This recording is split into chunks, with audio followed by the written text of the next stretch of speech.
Ask yourself, what do you need to live?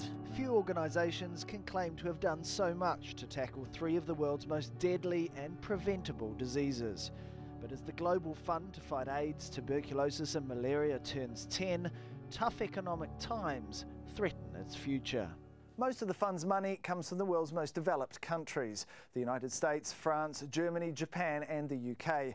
But with many of these nations in economic trouble, they've pledged only $11.7 billion for the next 2 years. The fund needs $13 billion just to maintain its current programs, leaving it $1.3 billion short.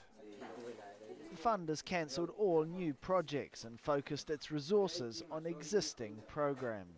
It is deeply worrisome that inadvertently, the millions of people fighting with deadly diseases are in danger of paying the price for the global financial crisis. The Global Fund had been working towards a 2015 deadline. By then, if fully funded, it says no one would be dying of malaria. Its efforts would have meant no children would be born with HIV and at least 70% of people with AIDS would be getting treatment. But it says the funding shortfall puts those goals out of reach. The biggest problem is not so much the short-term impacts, they're actually bad enough, but it's actually the longer-term impacts. The science that we have indicates that we now know what we need to do to bring about the end of AIDS within a generation. We have a good plan to save 1 million people's lives from tuberculosis over the next 5 years. That's the kind of impacts that are really in jeopardy in the long term.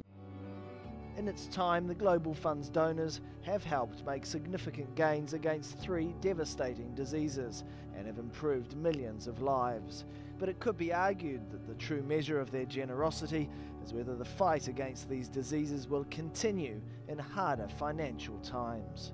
Tarek Basley, Al Jazeera.